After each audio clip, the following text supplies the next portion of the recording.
agree. Listen, we live in an age of instant information, so isn't it strange that things have been hidden away from us? Governments think we need to gain their trust, but it's the other way around. Just take a look. Nothing tells us more than raw data does, so it's important it's all available to us. Plus, put up for debate and looked at by the public's gaze. Hello, and welcome to the Tech Dirt Podcast. I'm Mike Masnick. Today, we're going to step into a slightly different realm, and that is virtual reality. It is something that has been talked about for decades, with plenty of promise, but very little to show for it. I remember back in the 1990s, some of the original attempts at virtual reality, including those showcases that included massive head-mounted displays and absolutely dreadful graphics. And still, people were always hopeful that the technology to make it more widespread was just around the corner. I even remember purchasing a VRML book in the 1990s, trying to learn a little bit about virtual reality programming, which I never got very far with. But then in the first decade of the 2000s, it felt like virtual reality had more or less disappeared. No one was talking about it. But now it's back, and in a very big way. The big player in the space, and the one who really seemed to bring VR back into fashion, is, of course, Oculus, who wowed the world with a Kickstarter campaign a few years back, and then built up enough of a reputation to sell out to Facebook for a few billion. Other players have been jumping into the space as well, with many trying to build simple devices that you can just drop your phone into, including Google's surprise entry into that market a year ago with Google Cardboard. That was a product that many thought was just a joke, but which it now appears that Google is taking very, very seriously. Others have entered the space by partnering, such as Samsung, who has teamed up with Oculus to offer its Gear VR headset. People who have tried out these systems inevitably note how cool the experience is. The experience is, though, with some caveats. Lots of people talk about the challenges of the nausea problem, something that I experienced myself just recently when I tried to ride a virtual roller coaster using Google Cardboard. And frankly, my stomach feels ill just thinking about that experience about a week later. Anyway, while this won't be released for another week and a half or so, we're actually recording this right after E3, the big gaming and entertainment conference held in LA each year, where VR stuff was apparently really, really big. Our co-host, Dennis Yang, was at the show this year and tested out a bunch of these products. And we also have an extra special guest, Carlo Longino, who some old-time Tech Dirt fans will recognize as one of Tech Dirt's writers from about a decade ago. He's now moved on to bigger and better things. Including working with Samsung and Samsung Gear VR, and was down at E3 for that. So we have the perfect duo to talk about this discussion on virtual reality, and I will start it out with the skeptic's viewpoint, which is is VR anything more than a cool toy that people play with and say, oh, that's neat, and then move on? And I will hand it off to our special guest, Carlo, to take on that initial question. Welcome, Carlo. Thanks, Mike. Glad to be here. Well, I'll start by questioning your question. All right. So if the question is VR anything other than a cool toy or a neat idea? I'm not sure there's necessarily anything wrong with that, first of all. Okay. But I think to get to the heart of what you're asking, really, we're still in very early days, despite this idea of virtual reality stretching back to the 90s. Like you, I remember an arcade that I used to go to getting one of those VR, I don't even know what to call it, things right. that cost like $5 at the time to have a really nauseating and horribly uncomfortable and not very fun experience. To as you said today, where we get tools that are much cheaper and much higher quality. I think that content providers and developers and hardware manufacturers are still really feeling their way through this space. It's still quite early. What I think is interesting and exciting is just like with development for any other platform, whether it's web services, whether it's desktops, particularly with mobile devices. Development now is much simpler. It's much more democratized. You also mentioned having to get a VR ML book and things like that. I mean, now there are plenty of open and free tools for developers to create VR applications. For instance, not just to plug Samsung, but right. we did a workshop on Monday just using free tools like Unity and then the Oculus SDK to create applications. So anyone that has the requisite skills can start creating VR apps. And I mean, I think that's what's really interesting in opening things up and really seeing where this space goes to the full potential, just beyond 3D movies and games. And I think something that a lot of people also don't always consider are some of the commercial and business applications of this technology. I think particularly in environments where something like oil field maintenance, where you want to train people what it's like to go through a refinery without having to actually put them in a refinery for the first time, or looking at other industrial equipment. I mean, it's very similar, I think, to augmented reality, where some of the consumer applications that we saw in things like Google Glass were perhaps a little underwhelming, but saw some really interesting enterprise applications. For instance, saw a demo of Virgin Atlantic aircraft maintenance technicians wearing smart eyeglasses to help them identify parts inside of jet cockpits and engines. And so I think we'll see some similar things like that with VR, where companies may figure out some really interesting things to do with this before the consumer side of the market. Right, but people are still sort of figuring it out. Absolutely, I think people are still just feeling their way through. Right. I mean, there's essentially three parts, right, to the whole ecosystem of any type of platform, right? There's the technology, there's the development tools, and then there's the content.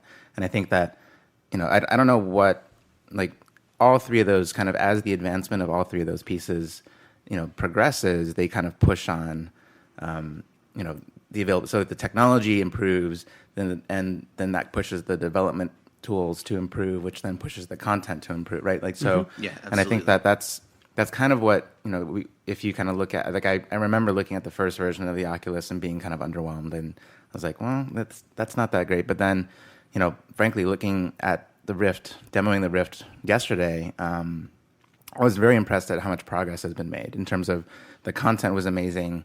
And I could feel basically, at some point, like, I don't know if it's going to be like a game, like a particular application that'll be like, wow, like, this is really, really, really compelling. Or if it's going to be a gradual thing. I mean, so I was playing Eve Vengeance on the Rift, and I also looked at Sony's Morpheus, which I'm not, I think it's a different platform, and then also the Samsung Gear. And I could see the differences between the platforms, but the content was definitely much better than I'd seen before. So just, I mean, give some examples for those of us who haven't been playing with it. I mean, so like what about the experience? So there, the different games that I played, there were a few that kind of like there were kind of extensions of an existing kind of flat screen TV game, which is you're kind of controlling a character. And to me, you can kind of move your head around and see that it was kind of 3D, and that wasn't that so compelling. like a first-person shooter game where instead of using a controller, you just turn your head to look at things. No, I guess sorry, that's confusing. Sorry. It was actually a third-person game, and you're controlling a character and moving it around, and you're viewing it. And basically, those games felt like more like a 3D TV, which to me wasn't that exciting. But what was exciting was that, like, Eve Vengeance, you're actually like a spaceship pilot, and you're sitting in the cockpit. So you're sitting down in a chair physically, and your character's sitting in a cockpit. So it feels like it matches, right? So you're sitting down, it matches what you're feeling. And then the coolest thing I thought was you're holding the Xbox controller, and it's an Xbox controller in your hand.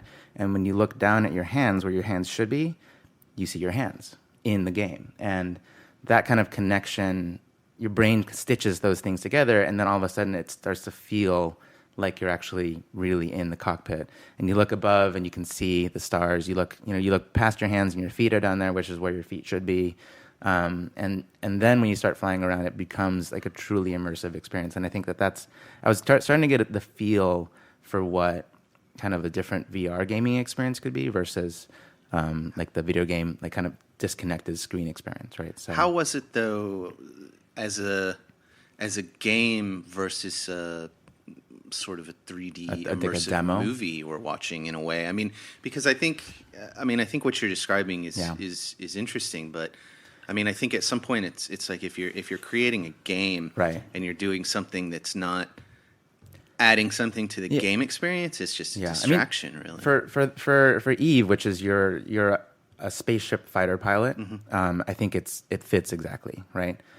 Because you're sitting in a chair, essentially a chair in a spaceship, and you're flying around. And I think that fits really, really well. I think for a first-person shooter, you're kind of running around, so maybe it feels better. And there were actually other demos at E3 where you would stand in this pod that connected to your waistband. They have like the slippery the slippery floor things that you can and you can run. And I didn't try those, but I'm not sure if that felt more like a controller, right? Because when you're using a controller to move your character, you're not feeling like you're running, right? So do I really need to move my feet to give me the sensation that I'm running? Like, I don't think I'm running when I'm using my thumb controller. So I didn't actually get to try those, but they looked, definitely from the spectator standpoint, they looked really amusing. And I can definitely see them, they're probably more expensive, and they can, if they install a whole bunch of them down at Fisherman's Wharf or something, that would totally make sense. But that goes back to the mid '90s. Yeah, right. That's exactly that. I mean, it's just the modern version of that $5 walk around in this crappy VR headset thing. Yeah, but I think that in terms of VR, I think experiences that match the seated experience are kind of like going to be the first, I think, most immersive experiences, like flying a spaceship, or sitting in the audience of Saturday Night Live watching that show. I think like Visco one of the VR apps has a Saturday Night Live episode, in virtual reality. But I am wondering what will be kind of the next amazing application past kind of a seated experience. And I think the content developers are now, it feels like they have the tools available to them now to figure that out. There's been, right? and I had heard recently, and I'm blanking on exactly where I heard it, but I heard people were talking about like doing sort of a new kind of like interactive movie that is in VR. So it's not so much a game, but you're sort of going through a story, an actual story, but with the ability to look around, as opposed to the way we see movies today, which is that the director focuses our attention, whereas this would potentially allow you to sort of look around. That's kind of an interesting idea. It would be, I think, difficult to do well, but it's interesting. And I think just like everyone is sort of feeling out the technology, someone like a movie director or a storyteller or whatever has to feel that out too, because I mean, the image capture for these experiences is it is different. I don't want to say it's necessarily difficult, but it's very different. You have to have very specialized equipment to capture a full 360 degrees or 180 degrees or whatever it is. And I sort of question too, though, is like, I hope there's something more interesting here than just a way to watch movies, Sure. And I think something that needs to happen too, that I haven't quite seen yet, is figuring out how to make this a more social activity. Right. Because I mean, sitting with the pair of goggles strapped to your face and some headphones is fairly inherently antisocial.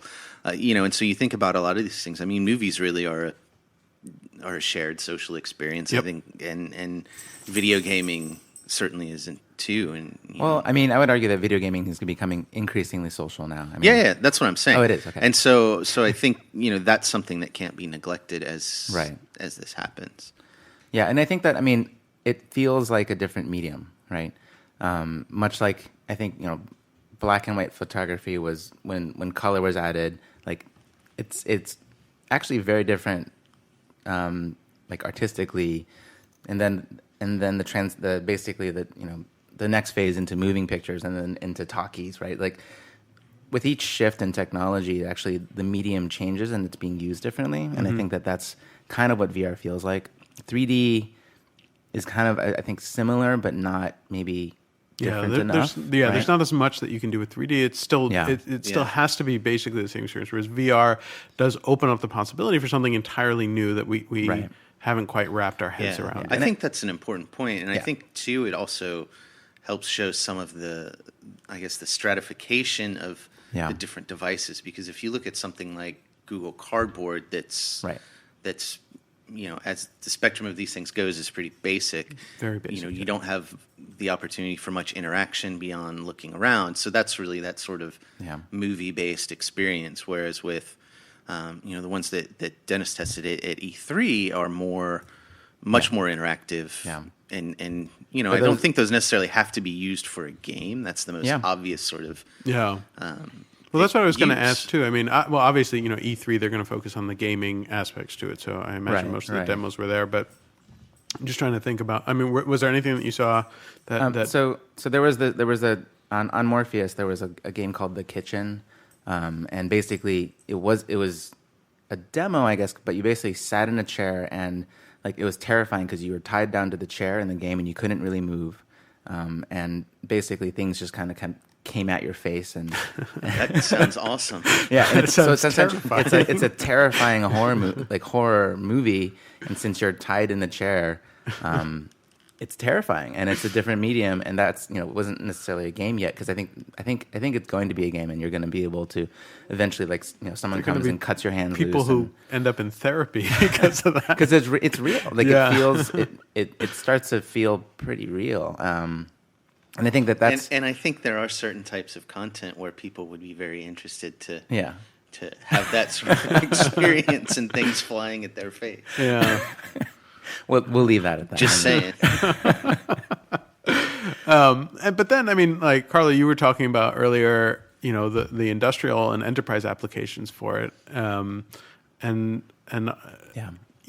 think those will be interesting as well. Obviously, things like training. I think training seems like a really good use for VR. I've seen there's like a quarterback training system where I saw that story too, where I can't remember who the quarterback was, but it was the one I saw was a at high Stanford. School. Actually, it was a high school figure.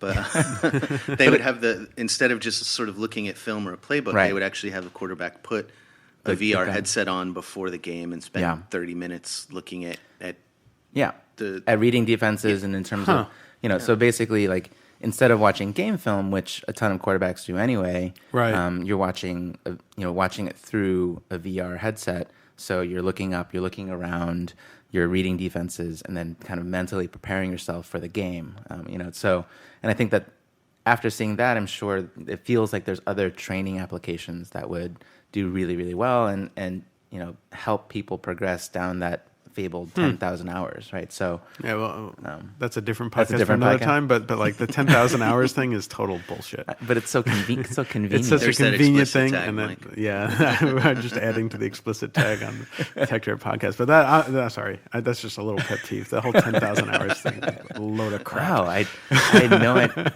So things to note, but buttons to push. Anyways, that's another. Well, I think what Dennis is saying is that VR has the understand. power to reduce it exponentially to maybe 100 hours or Yes, clearly. But no, I mean, it is interesting. And like, and this may sound somewhat unrelated, but like I had read this thing not too long ago about, there are all these different theories about kind of dreaming and sort of what the purpose of dreaming is. But there's a sort of convincing belief now that, it is sort of almost a training mechanism that's sort of how people and animals potentially learn instinctual behavior, sort of like, how do you react in dangerous situations? And you could see where, that's a fairly inefficient system for doing that, whereas something like VR could be super powerful in terms of actually giving people better, understanding of situations that they may not face all that often in real life, but could be really useful. Right. And I think that even video games have given me Sure. like a certain level of training before I'm able to do stuff. For like, I think two really good examples for me personally are I was golfing a lot a few years ago, and I was playing a lot of Tiger Woods golf on the Xbox, and actually honestly, like I felt like my course management, like, it's so mental. I feel the same way with driving in Grand Theft Auto. Actually, Go around and you're like, I think I could steal that car. So I think smash into it. Yeah, smash into it. But I think that it's so much of what we do is in our head, and like with VR, it's just so much better. Yeah, I think the immersiveness of the experience Yeah. can add a lot. I mean, so if you think of something like, say, like teenagers learning to drive, for instance, sure, you could put them in a simulator or something, but I think to a certain extent, you realize that's fake. It's a fake environment. Yeah. But a lot of these VR experiences, even the early ones, are really, really immersive. And so And it makes a huge you put difference. that headset on a kid and sort of run them through a driving simulator. Or just leave them in there for their lives. Yeah, exactly. Well, now we're getting a little further down the road. But yeah, no, I think it's really interesting. It's just the thing that's still, I'm just sort of wondering when it tips, right? Because it does feel like it's gonna tip, right, at some point. Yeah, I mean, I think we're getting there. I mean, if you look at something like Google Cardboard and all of the knockoffs that you can buy online for, But as low as $3 or $5 or something. But I haven't found kind of a good, like I have a cardboard sitting right here, and aside from kind of novelty demos, I haven't found an application that I go to like that. Sure. I play all the time, Sure. right? So, And I think part of it too is finding the right people that will be into this, because I don't think this is something that I could see my parents who are in their 70s who have become avid smartphone users. I don't see this as something that they'd really take to. For instance, I mean, that's an extreme example. But that said, I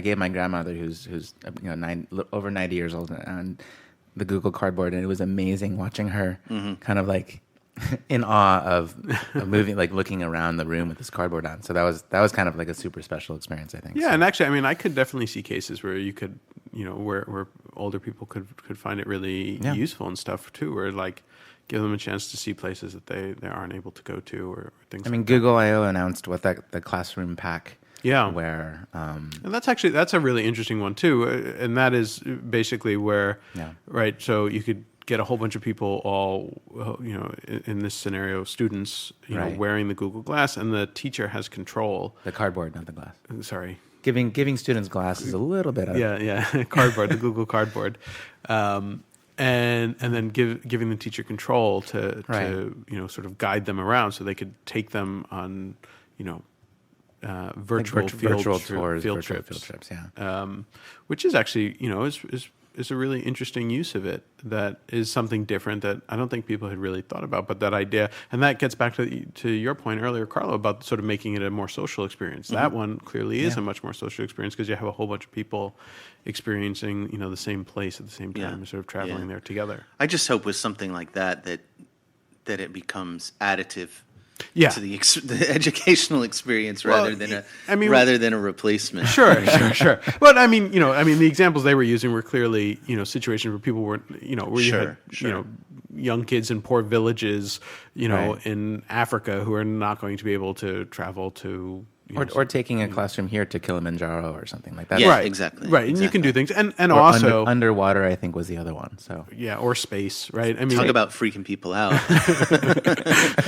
In a room full of 37-year-olds, you think they're drowning. That sounds great. Yeah, but and again, also like this is really, really early, right? I mean, they just came up with that, and so I mean, I think that's obviously kind of the first uses of it are going to be just. Sort and of, I think replicating. that's sort of the point that we keep coming back to. That we're still just kind of feeling these things out, and I mean, the technology I think still needs to improve just in terms of comfort and weight and things like that. I mean, I think some of these devices are still and the nausea pushing the limits of comfort for extended wear. I mean, for instance, with some of these, I would have a hard time watching an entire feature-length movie. No, I mean wearing them, or like sometimes you get heat problems and things Yeah. like that. Yeah, So exactly. Like in the 10-minute demo, like I found it was getting hot and sweaty, and then and that's only in 10 minutes. So imagine trying Yeah. to wear these things for an hour, 2 hours. Mm-hmm. You know that. So they're gonna have to build in air conditioning. Yeah, well, maybe or Something. or just something. Like, It has to be more comfortable. It's not designed for that. Yeah. yeah. The Rift was out of the ones that I demoed. The Rift was the most comfortable and had the best cooling. So Interesting. yeah, I think they're actually putting fans inside Yeah. some Right. of the newer models, not necessarily for cooling, but to keep them from fogging up. no, fogging is a problem. Yeah. So, yeah. Yeah, and I mean, I think that this is the challenge with any sort of new ecosystem and platform, which is that, you know, the first things that people do is just sort of try and replicate, you know, what has been done before in sort of that new format. Mm-hmm. But the really powerful stuff comes when you do the things that couldn't have been done before, and we're Right. not quite there yet. Is I that- mean, I think soon we'll be living in that movie Cool World, and it'll be I mean, if you just like that. excellent. if you think about like the It was absolute an early simplicity, documentary. Yes, exactly. like if you think about the absolute simplicity of the early video game systems, like, you know, obviously Pong and the Ataris, and we've come a long way in what, like 20, 30 years, right? 40 years. 40 years? 40 years. So, and if these VR systems are essentially, you know, those, like, think of cardboard and As the Pong as of the VR. as the Pong of VR, and Yeah. we're only in the very beginning. So So we'll be back with a follow-up podcast in 40 years to talk about where we are. exactly, sure, It won't be a podcast. it'll be a VR. Yeah, that's right. It'll be like someone is sitting in this chair right next to us. Well, actually, yeah, I mean, that would be cool. People could come and watch us Dude, record. We have an extra chair right here, so That's we would right. You would just be you talking. could And just we're all sit now and watch. staring at it. So if you listening to this feel creepy, anyways. But I mean, yeah. we are kind of kidding around, but I mean, I think it's going to be interesting to see how things like recording this podcast evolve Yeah. as this new medium emerges. You know, because I sort of look at the fairly professional level of equipment we have set up here, you know, to record a podcast, which is quite different than you know, a crappy webcam microphone hooked up to a PC that we might have been doing this with 10 years ago or something. Yeah. You know, and how that content creation process has changed. And I think how that will change again with VR, you know, sort of kid about having the experience of having this empty seat right here. Yeah. You know, is that something that we'll have to account for? And then, That's you know, true. and then how do we interact with that? Because on Yeah. one level, you know, yes, someone can just sit there and watch, but that's kind of, that's this weird kind of voyeuristic Yes. experience where it's not, you know, it's It's not not interactive. fully interactive. It's not interactive. Yeah, exactly. So how would you do that? And then it raises a bunch of interesting questions. And I think, you know, to some extent, right? I mean, these are it's both the technologies that still need to develop and the sort of, you know, customs and the content. Yeah, I mean, I think that kind of speaks to what you were saying before about, you know, what does a VR film look like when you no longer have the director focusing your view, Right. I mean, like, And what's that mean to be a director then? right? It means like placing placing the availability of the view, and then, and I think that's very different. Like cinematography is a very Yeah, I mean, I could like studied definitely art, picture some so- really interesting ideas for you know, filmmakers where suddenly, you know, part of it is then you have to draw the viewer's attention as Right. opposed to focusing the attention, and it becomes a very different challenge. It could be really interesting. You can make some really interesting and compelling films that way, where, you know, the whole focus is on how do you convince people to turn their heads, Right. you know, in the right way, and then you have a lot of sort of misdirection and other yeah, tricks I mean, involved. think of in all it. the Easter egg and Yeah. fan theory potential of something like that, you know? Yeah, I mean, I imagine you can pack in, you know, a huge amount of content into just like 1 minute of film, Yeah. or whatever you want to call it, right? So, Yeah. and then you watch it over and over again. You're looking at Trying to different things, pick up and- all the different. Yeah. different Yeah, I pieces. mean, it makes me think of something like, I was going to say the Clue movie. Yeah, Again, I'm right. dating myself here. You know, basically where you're telling this story from all of these different Yeah. perspectives. right? Yeah. You know, perhaps with different outcomes. And, Yeah. you know, I think that's an interesting possibility. I mean, I think we can't really consider that movie making in some sense, because it's Yeah, something totally different. Right, and that's what I think the point Yeah. is, which is Yeah. this is different, and Yeah. Yeah, but I mean that's how we work through these things. Is like Yeah. we Yeah. see them as well, it's like movie making, but Right. or it's like video games, or usually but, it's more dismissive. Oh, it's just like a movie, but worse. Yeah. So Yeah, But then weird. and then Yeah. people figure stuff out. It Right, becomes really exactly. interesting. I mean, So- people didn't want like talking and sound in movies when Right. it first came out. They were like, "Oh, that's confusing." Yeah, and even if you look at like the early television was just radio, but you could see Right. so it's the same thing we were just talking about. Exactly. People would come and sit here and watch us. Like how interesting would that be? And then but then they figured out how to do television. So now we're gonna Right. have to figure out how to do VR as we podcast. Maybe they need a better name. yeah. VR vision. Yeah, I don't Yeah, know. I'm sure someone will figure it out Yeah. and make $1 billion out of and it. it is kind of an unappealing name, you know. Yeah. I mean, I think for people of our vintage, it it does evoke some Experience not of vision. fully positive There were memories, yes, many many poor visions of memories. someone with a computer monitor strapped to their face or Yeah. something like that. But yeah, I mean, again, the sort of next generation of folks who don't have that baggage, I think They there's should get off my lawn. well, if you have a VR set, you can just sort of Now that's something that the older folks I think could get into. yeah, there you go, Chase the virtual kids off, off your your virtual virtual lawn. lawn. Love it.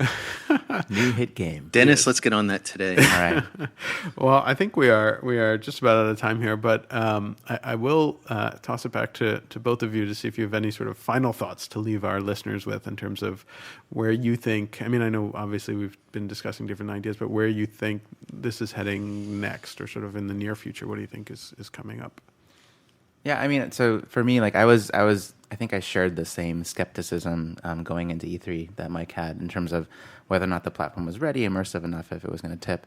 And after experiencing in particular Rift's demo, I think we're almost like it felt really good. And like after the demo was over, I wanted more. I felt a little nauseous, but like I felt That's like I a would. problem. Yeah, the nausea is really, really intense. But you get used to it. So. Have you tried Dramamine? So We and I can think just sleep with the Rift. I mean, just, that's people have thought about that, but we're not going there. Or So- another great business idea we need to get on are the VR anti-nausea yeah. wrist. Oh yeah, the wristbands. Snap Yeah. things. So my point is, That'll I think, work. Yeah. Looking on Alibaba right now. But I think Rift is launching in early like Q1 2016 is when their commercial launch is going to be. I have no idea. I don't know. So I was before demoing it, I was kind of dubious, and I'm definitely interested in possibly getting one now. So so that, I mean, for me personally, it's kind of tipped in terms of I want to try it now. So and that maybe that sounds good. Carl. Yeah, I agree with that, and I think video games are going to be the first place where we see Yeah. it, because it's this. I think this idea of the VR headset as an accessory Yeah. to a game. It's very easy for me to see serious video gamers, buying an add-on to the PlayStation, like the Sony Morpheus or Right. an Xbox equivalent or whatever, to add that to something. And I think that's, we need something like that to happen. I think to bring it into more mainstream view and get people playing with it more and see what else they can add to it. And I think, sort of like we've seen systems like the Xbox, brings some different things like video streaming and sports and things like that kind of into the living room through the Xbox. I think we might see that with VR too. Yeah.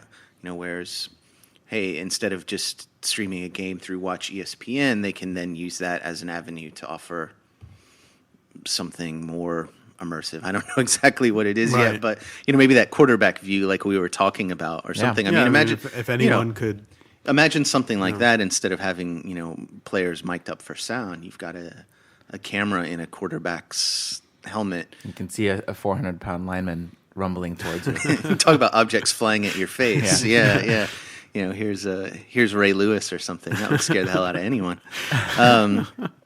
But yeah, I mean, I think it's going to happen with video games first, and I think that's going to be an avenue that's going to drive a lot of the other experiences beyond just the gaming. Cool.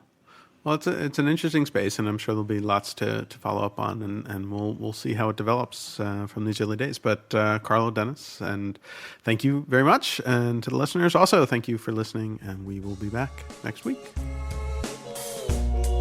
The truth will set you free. The truth will set you free. The truth will set you free.